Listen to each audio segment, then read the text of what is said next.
สบายดีพี่น้องมื้อนี้แต่เช้าๆเขาก็มีกิจกรรมหาไข่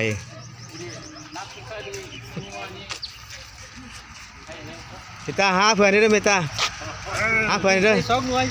เป็นน้ำกันนะสองหน่วยเป็นน้ำกันแต่ว่าไปสองหน่วยเอพิโซดบทที่2ข้อ8 9ว้าวได้แล้วสดุดีบทที่46บทที่10ลงข้อที่9ไปจังหน่อยโอ้ได้4หน่วยแล้วใส่อีกเดียวอ่ะสว่างได้จังหน่วยล่ะจังหน่วยโอ้ตอนนี้ได้3หน่วย3หน่วยแล้วว้าวไฟได้หลายเพื่อกันเด้อไฟได้หลายเพื่อกันเด้ออันซ้อนใช่เจ้าบ่ได้ให้หัวหน้าได้หลายบ่แบ่งปันกันติไอ้สอบสวิตพิลิปอยบท4ข้อ4ข้อ5เพลงสรรเสริญบทที่86ข้อ15ที่หวานเสียงว่ะใครมาถูกคน เสียงร่วมบ่อันนี้ได้1 2 3ขอนำติมาเลยไม่ทาย1 2 3พี่ขอใบนึงได้ไหมเอาแม่วันนี้ก็เป็นกิจกรรมหาไข่นะครับพี่น้องเอาไว้เลยเดี๋ยวช่วยนับให้หน่อยว่ามันครบ60ไหม60 60หน่วยแสดงว่าพ่อครบแล้วนะไม่ได้ไว้ข้างนอกไม่ได้ไว้ตรงแถวนี้แหละลองนับดูซิถึง60ไหมภาพรวมค่ะภาพรวมมาเลยไข่ได้เยอะแบ่งให้ผมด้วยนะครับพี่น้องผมไม่ได้ซึ่งใบเลยลุยเดียวบ่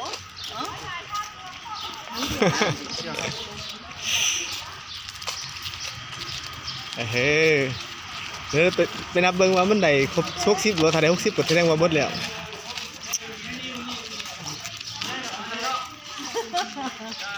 อาจารย์ได้หน่วยนึงใครวะคลิปต้องหูกกล่องบ่งามบ่ได้1 2 3มีโด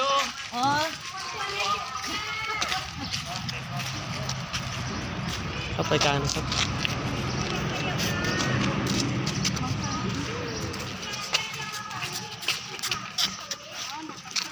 เดี๋ยวมันจิงยังใช่โอ้เดี๋ยว2หน่วยหันบ่ตัวได้สิให้ข่อยหันเพลงสรรเสริญบทที่46ข้อ10นั่นเด้เอพิโซดบทที่2ข้อที่8ถึง9อาเมนเต็มนี้นายโอเคเอาใครไปใส่ก็ได้เอาตัวได้ก็ได้จะสิให้เขาตัวได้อุ้ย thank you ไข่เด้อนับไข่เด้อนับเด้อ60หน่วยเด้อไข่คันบ่คนไปหามันมีกิจกรรมหาไข่เนาะพี่น้องเนาะเป็นกิจกรรมหนึ่งในวัน Happy Easter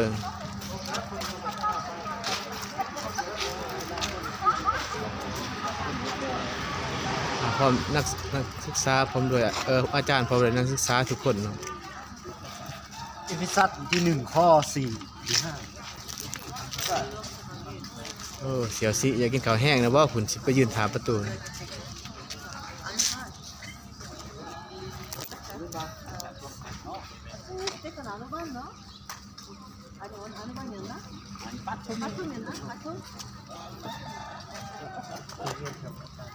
โอเค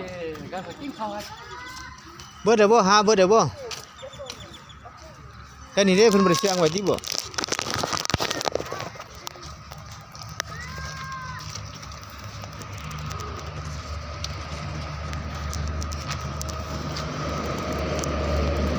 หาไข่จ๊ะเอบ่ได้จ๊ะซ้ำบ่ได้จ๊ะจ้อย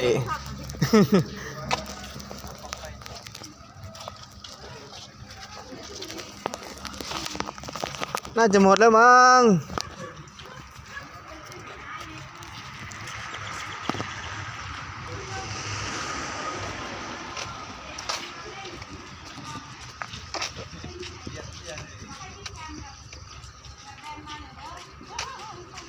ครบ60หน่วยแล้วบ่อาจารย์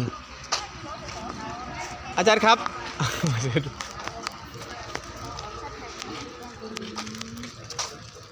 พี่จะเก็บไว้เหรอ แม่ให้ไปริมซ่อน ครบ60หน่วยแล้วบ่นี่ 60 หน่วยใช่ 60ใบแล้ว10ฟองมาติวได้กี่ครับได้กี่ใบครับกี่ฟองครับฮะ6อองอ้าวได้เยอะจังหาจังได๋คือได้หลายแท้ข่อยได้นิดเดียวนี่ได้นิดเดียวนี่นี่ของพี่ของผมครับนี่ น้องเฮลแบ่งพี่หน่อยแบ่งพี่หน่อยน้องแบ่งพี่หน่อย ไปเขาจะไปต้มวันนี้ไปเฮ็ดเมนู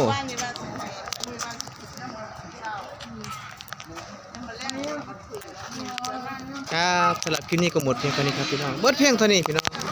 จะอวยพรเด้อ